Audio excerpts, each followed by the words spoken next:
Hello everyone, मैं सिर्फ समाप्तो। आप सभी को स्वागत है मेरे यूट्यूब चैनल सामान्या पर। हम यहाँ पर शुरू करने वाले हैं एक्सेल का chapter by chapter complete course, जहाँ पर आप बिगिनर लेवल से लेके एक्सपर्ट लेवल तक एक्सेल सीख सकते हैं। अगर आपको एक्सेल के बारे में कुछ भी नॉलेज नहीं है तो भी आप इस सीरीज को देखकर एक्सेल का एक्सपर्ट बन सकते हैं। चलो दोस्तों, शुरू करते हैं एक्सेल का बेसिक, जो कि आपको इसमें एक्सेल स्टार्ट होते ही ये फर्स्ट आपको ब्लैंक एक एक्सेल का शीट दिखेगा। उसके बाद यहाँ पर माइक्रोसॉफ्ट ने आपको ऑलरेडी कुछ सीटें यहाँ पर ऐड करके दिए हैं, जो कि आप इसमें मॉडिफिकेशन करने का जरूरत नहीं होगा। जैसे कि अगर कोई ईयर का आपको कस्टम कैलेंडर का सीट चाहिए होता है तो इसमें से आप ले सकते हैं, इसमें से भी ले सकते हैं। इसमें बहुत सारे ऐसे हैं। नीचे आप देख सकते हैं जिसमें कि रिसेंट कुछ फाइल है, जो कि मैं जब भी काम करता हूं तो रिसेंट जो भी फाइल में आप काम करेंगे तो वो नीचे आपका यहाँ पर स्टोर हो जाता है, तो आप यहाँ से भी क्लिक करके इसको उठा सकते हैं। तो मैं यहाँ पर आके पहले ब्लैंक पेज को एक ओपन कर लूंगा, जो कि वर्कबुक पेज नहीं होता है एक्सेल में। वर्कबुक करके ये टर्म्स होता है, जो कि ब्लैंक वर्कबुक में हम काम करते हैं। जो भी हम फर्स्ट वर्कबुक एक्सेल में ओपन करते हैं तो उसको बुक वन, आप अगर एक्सेल का कोई नाम नहीं देते हैं तो फर्स्ट ये बुक वन करके आएगा आपको। आप अगर इसमें से नया और एक एक्सेल ओपन करेंगे तो उसमें आपको book two book three continuous ऐसे आएगा। तो ये है एक्सेल का एक वर्कबुक, जो कि ब्लैंक वर्कबुक हम बोलते हैं इसको। और ये जो होता है ये आपका एक एक करके सेल होता है, इसको हम सेल कहते हैं। एंड ऊपर में ये आप जो देख रहे हैं इसका फॉन्ट, अलाइनमेंट, नंबर, स्टाइल, ये ग्रुप बार कहते हैं इसको। जो कि आप देख सकते हैं यहाँ पर फॉन्ट फॉन्ट क्यों लिखा है नीचे, क्योंकि इसमें आपका ये आप फॉन्ट का स्टाइल है, इसमें आपको फॉन्ट का साइज, इसमें आपको फॉन्ट बोल्ड हो जाएगा, ये आइटलिक्स हो जाएगा, ये अंडरलाइन कर सकते हैं फॉन्ट्स को आप, इसमें एक्सेल को बॉर्डर दे सकते हैं। तो इसीलिए ये फॉन्ट ग्रुप, ये अलग अलग एक ग्रुप करके माइक्रोसॉफ्ट ने ऑलरेडी आपको पार्ट पार्ट करके दे दिया, जो कि आप इसमें से और भी इजी तरीके से एक्सेल यूज कर सकते हैं। तो ऐसे फॉन्ट हो गया, यहाँ पर अलाइनमेंट, ये नंबर, ये इसमें स्टाइल्स स्टाइल्स क्यों होता है, जैसे कि इसमें से आप कंडीशनल फॉर्मेटिंग कर सकते हैं, कलर फॉर्मेटिंग कर सकते हैं, इसमें आप एक्सेल सीट को फॉर्मेटिंग कर सकते हैं। जैसे कि कोई भी टेबल आप अगर यहाँ पर ये सिलेक्ट करते हैं तो टेबल का आपको फॉर्मेट करना है, तो यहाँ पर आप जाके इजी तरीके से जैसे कि ये फॉर्मेट कर लिया, तो ये जो हमने ऑलरेडी देखे यहाँ पर एक फॉर्मेट हो गया। अभी इसको आप अगर पहले जैसे करना चाहते हैं तो ये तो आप जानते ही हैं, कंट्रोल जेड मतलब अनडू करेंगे तो वो फिर से एक ब्लैंक पेज आ जाएगा। अभी दोस्तों यहाँ पर ये ऊपर में जो लिखा है ए वन, इसको हम नेम बार बोलते हैं। और ये होता है एफ एफ करके, इसके बाद एक देखिए एफ एक्स करके है, ये फंक्शन बार होता है, फॉर्मूला बार भी होता है। तो ए वन मतलब क्या है, ये होता है column A B C D, ये आपको एक्स एफ डी तक मिलेगा, क्योंकि आप लास्ट देखिए ये एक्स एफ डी तक आपको मिलेगा। एंड नीचे से आपको टोटल 10,48,576 रोज मिल जाएगा, ये रोज होता है। और ये होता है आपका कॉलम। तो अभी आप अगर यहाँ पर आएंगे, ये एक सेल में, मैं इस सेल में आके क्लिक कर लिया, तो ये D4 ये होता है नेम बार। D4 क्या होता है, ये है डी, जो कि डी कॉलम में है। और डी फोर, तो यहाँ पर ये रोज हो गया। तो डी मतलब पहले यहाँ पर कॉलम का नाम आता है, उसके बाद रोज का नाम आएगा। अभी ये जो है आपका फंक्शन बार, फॉर्मूला बार, तो इसमें हम क्या देख सकते हैं, जैसे कि आप अगर यहाँ पर कुछ भी टाइप करेंगे तो ये यहाँ पर इसका जो अभी आप टाइप करेंगे तो वो दिखेगा। लेकिन इसको हम फॉर्मूला बार इसीलिए कहते हैं, आप अगर यहाँ पर एक फॉर्मूला टाइप करेंगे, जैसे कि एक्सेल में कोई भी फॉर्मूला आपको अगर चालू करना है, फॉर्मूला आपको अगर ऐड करना है, तो वो हमेशा आपको याद करना पड़ेगा इज इक्वल टू से फॉर्मूला स्टार्ट होता है, या फिर आप प्लस से भी फॉर्मूला स्टार्ट कर सकते हैं। इज इक्वल टू या फिर प्लस, आप अगर दोनों भी यूज कर सकते हैं तब भी कोई प्रॉब्लम नहीं है, लेकिन ये दोनों में से कोई एक आपको इसमें यूज करना होगा। जैसे कि इज इक्वल टू, आप इसको जो फॉर्मूला बार, इसको हम क्यों कहते हैं, यहाँ पर आप अगर इज इक्वल टू 1+2, तो ये नंबर कितना आया है 3, लेकिन ऊपर में आप फॉर्मूला बार में देखिए, इसमें जो फॉर्मूला हमने डाला है वही फॉर्मूला इसमें दिखेगा, तो इसीलिए हम इसको फॉर्मूला बार कहते हैं। क्योंकि आप अगर यहाँ पर नंबर डालेंगे तो सिंपल इसमें नंबर दिखेगा, या फिर आप अगर नेम डालेंगे तो इसमें सिंपल वो आपने जो टाइप किया है वही शो करेगा, लेकिन आप अगर फॉर्मूला डालेंगे तो ये फॉर्मूला इसमें दिखेगा, तो इसीलिए इसको हम फॉर्मूला बार कहते हैं। ये फॉर्मूला बार यहाँ पर देखिए एक एरो है, ये छोटा भी होता है और अगर ज्यादा फॉर्मूला है, क्योंकि आप आगे जाके एक्सेल जितना ज्यादा सीखेंगे उतना आपको समझ में आएगा कि एक्सेल में बहुत सारे फॉर्मूलेस होते हैं जो कि हम यूज करते हैं। तो ये फॉर्मूला बार का काम हो गया दोस्तों, और ये तो आपको पता ही हो गया। जैसे कि नेम बार देखिए, अभी इसमें E7 दिख रहा है, तो E7 ये ई कॉलम है एंड ये 7 नंबर रो है, तो इसीलिए ये E7 इस सेल में आ गया। तो यही होता है ये name bar and formula bar का यूज। अभी आपको नीचे दिखेगा शीट 1। ये शीट 1 क्या है? शीट 1 मतलब आप अगर एक्सेल में काम करते हैं, जैसे कि यहाँ पर टोटल आपको एक वर्कबुक में 10,48,576 आपको इसमें रोज दिखेगा। तो अभी आप अगर कोई बड़े कंपनी में काम कर रहे हैं, आपका बहुत ज्यादा डेटा है जो कि आप एक सीट में स्टोर कर नहीं पा रहे, तो आप क्या करेंगे, इसके लिए और भी सीटें ऐड कर सकते हैं इसमें। जैसे कि ये प्लस, जो यहाँ पर एक प्लस साइन है, आप सिंपल इसको प्लस करेंगे, क्लिक करेंगे तो आप जितना चाहे इसमें सीट ऐड कर सकते हैं। और लेकिन दोस्तों आपको एक बात याद रखना पड़ेगा हमेशा कि आप एक्सेल में कभी भी काम करेंगे तो मैक्सिमम आप जितना भी ज्यादा हो, फॉर्मूला जितना कम हो उतना आप यूज करेंगे, क्योंकि आप जितना ज्यादा फॉर्मूला एक सीट में यूज करेंगे तो एक्सेल का जो साइज है वो उतना हेवी होता जाएगा और एक्सेल जो है वो आपका हैंग होता जाएगा। क्योंकि एक्सेल में आप अगर ये, जैसे कि आपका यहाँ पर 10,48,576 आप रोज दिख रहा है, तो इसमें आप पूरा सीट में अगर पूरा फॉर्मूला इसमें डाल के रखेंगे तो ये सीटें जो है वो पूरी तरह से कैलकुलेट नहीं होगा, वो आगे जाके आपका हैंग होता रहेगा। तो दोस्तों हमें ये टैब के बारे में और भी कुछ जानना है। जैसे कि अभी आप अगर ये टैब, मान लीजिए कि आपको ABCD टैब, ये जो टैब है ये आपको लास्ट में चाहिए, तो आप सिंपल क्या करेंगे, माउस में जो ड्रैग होता है, माउस में क्लिक करके ड्रैग एंड ड्रॉप, माउस में आप इसको ड्रैग करेंगे तो ये लास्ट में आ जाएगा। आप अगर चाहते हैं कि ये सीट 8 जो है वो आपको सामने चाहिए तो आप इसको सिंपल ड्रैग करके आगे भी लेके जा सकते हैं, तो ये आप सिंपल ड्रैग करेंगे तो आ जाएगा। अभी आप अगर ये सेल में हमको अगर नीचे जाना है, ठीक है, और भी थोड़ा नीचे जाना है, एक एक करके हम अगर नीचे जाते जाएंगे तो हमें, आप अगर रात में काम करना स्टार्ट करेंगे तो वो सुबह हो जाएगा, तो ये तो हम कर नहीं सकते हैं। जैसे कि आपको अगर इसमें से नीचे जाना है, एकदम लास्ट में जाना है, कंट्रोल डाउन एरो करेंगे तो आप एकदम लास्ट में चले जाएंगे। अगर आपको फिर से ऊपर जाना है, कंट्रोल अप, तो आप एकदम फर्स्ट में चले जाएंगे। तो अभी मान लीजिए दोस्तों कि अभी आपने 50 नंबर सेल पे कोई नंबर लिख के रखे हैं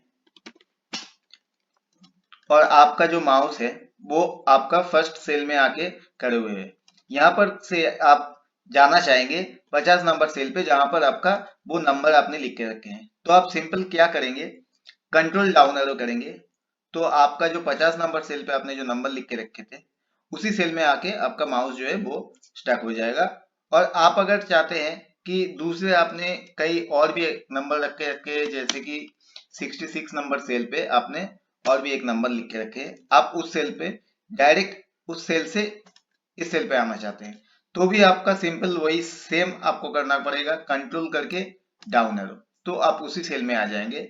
और आप अगर चाहते हैं कि आपको एकदम नीचे जाना है इस नंबर से, तो आप एक सिंपल इसमें से भी सेम आप यूज करेंगे, सेम मेथड होगा, जो कि कंट्रोल डाउन एरो करेंगे तो एकदम लास्ट तक चला जाएगा।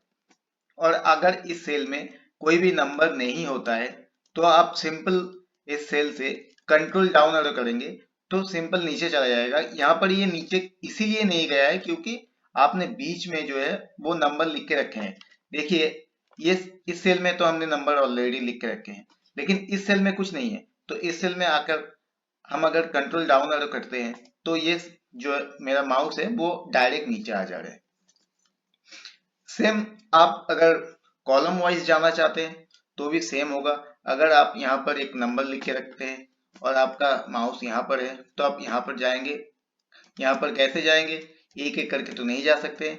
यहाँ पर कंट्रोल राइट एरो, यहाँ पर आप अगर जाएंगे कंट्रोल राइट एरो करके जाएंगे तो ये 12 नंबर जो आपने केक कॉलम पे लिख के रखे हैं उसमें चला जाएगा।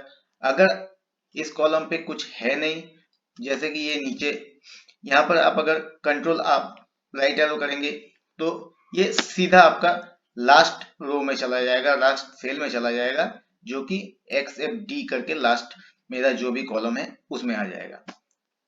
तो अभी मान लीजिए दोस्तों कि आपको यहाँ पर कुछ भी डेटा है आप जो कि टाइप करके रखे हैं, ठीक है, या फिर आपने कुछ नंबर टाइप करके रखे हैं जो कि आपको सेम एज इट इज और भी दूसरे सेल में चाहिए। तो आप क्या करेंगे, जैसे कि मैंने ये कर दिया, मैं आपको फिर से दिखाता हूं। तो क्या करेंगे, इसको हम सिलेक्ट करते हैं। ये जो होता है ये हम सिलेक्ट कैसे कर रहे हैं, शिफ्ट पकड़ के आप अगर डाउन एरो करेंगे तो ये एक रो सिलेक्ट हो जाएगा। आप अगर और एक डाउन एरो करते हैं और एक रो सिलेक्ट हो जाएगा। तो ऐसे करके आप इसको सिलेक्ट करेंगे, जितना दूर तक आपको सिलेक्ट करना है आप सिलेक्ट कर सकते हैं शिफ्ट पकड़ के। उसके बाद आपको ये अगर ये सेम जैसे आपने लिखा है, आपको अगर इस सेल में चाहिए, डी कॉलम में आपको अगर चाहिए तो आप सिंपल इसको सिलेक्ट करेंगे। सिलेक्ट करके डी कॉलम में आके आप इसको कंट्रोल सी करके कॉपी कर रहे हैं और यहाँ पर कंट्रोल भी करके पेस्ट कर दे रहे हैं। तो सेम एज इट इज आपका जो डेटा है वो यहाँ पर भी आ जाएगा। तो अभी दोस्तों आपको एक्सेल में और भी एक बहुत ही मजेदार चीज सीखने के लिए मिलेगा। जैसे कि आप देखिए यहाँ पर आपने कुछ टाइप किया है ABCDEFGHJK करके आपने, मैं आपको ए से जेड तक ही टाइप करके दे देता हूँ तो फिर और भी इजी हो जाएगा आपके लिए।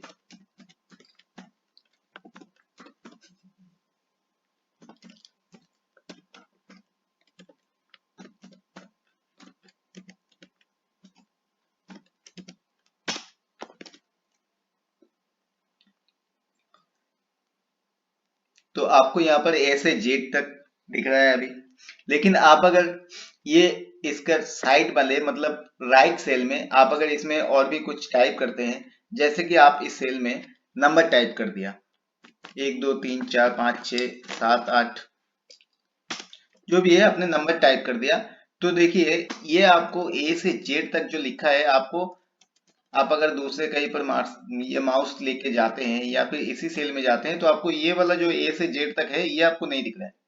तो आपको ये भी देखना है और ये भी पूरा देखना है। तो इसके लिए आप सिंपल क्या कर सकते हैं, ये जो कॉलम है आपका, ये कॉलम में देखिए आप अगर ये बीच में आते हैं जो कि एक लाइन जैसे हैं, ये लाइन में आप अगर आते हैं तो इसमें आपको एक प्लस का साइन दिखता है। ये प्लस का साइन जो है आप इसको डबल क्लिक करेंगे तब भी ये एग्जैक्टली इसका जितना साइज चाहिए वो उतना ही साइज ले लेगा। और आप अगर डबल क्लिक नहीं करते, जैसे कि यहाँ पर आप कंट्रोल जेड करके एज इट इज जैसे पहले था वैसे ही चले जा सकते हैं।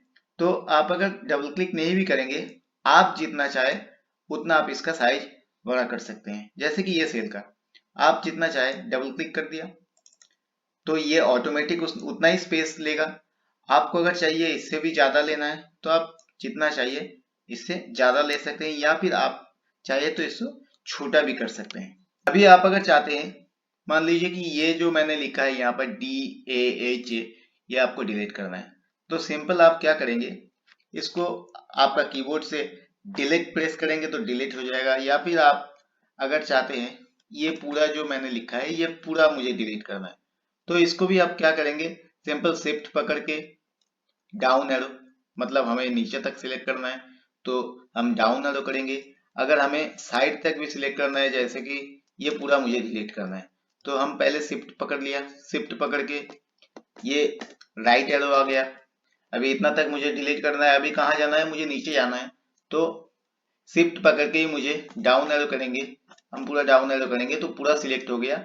इसको हम डिलीट करेंगे कीबोर्ड से तो ये सिंपल डिलीट हो जाएगा।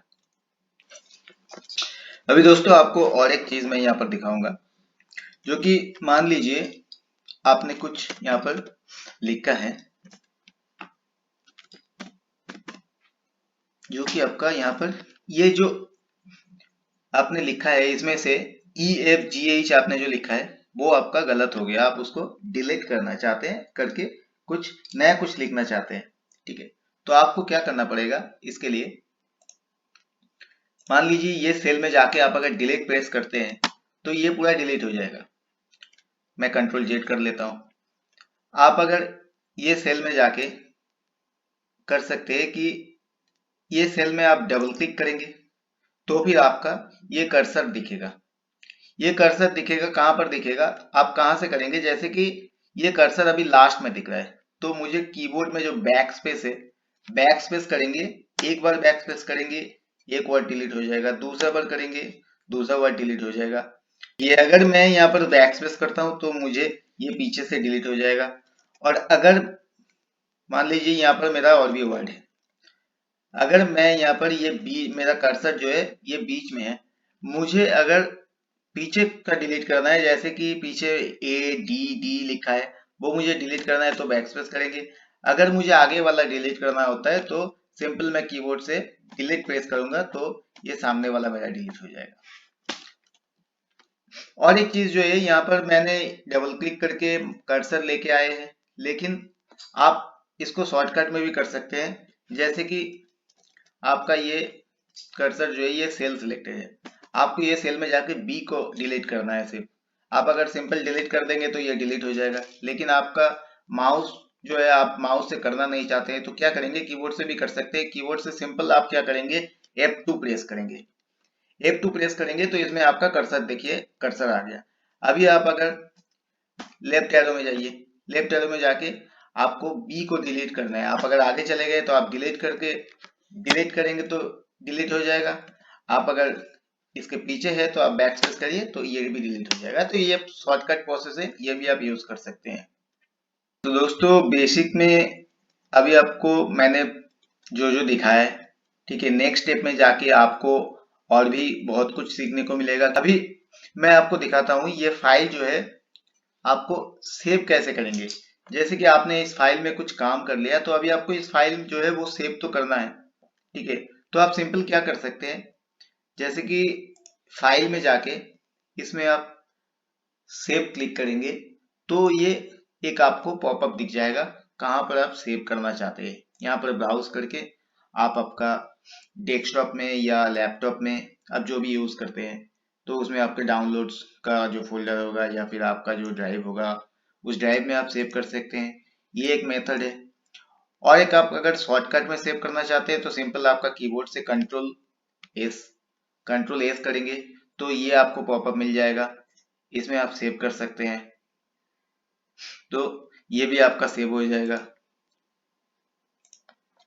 और एक इसका सेव करने का और एक आपका मेथड है, जैसे कि आप अगर सेव एज करना चाहते हैं, ठीक है। जैसे कि ये फाइल जो है मैं आपको पहले एक बार सेव करके दिखाता हूँ। ये फाइल जो है मैंने एक बार पहले सेव किया,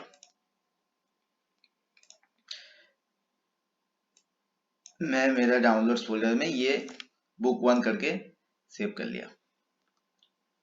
अभी यही सेम फाइल में मैंने दूसरे नाम से मुझे सेव करना है दूसरे जगह पे, क्योंकि मैंने इस फाइल में फिर से कुछ काम किया है।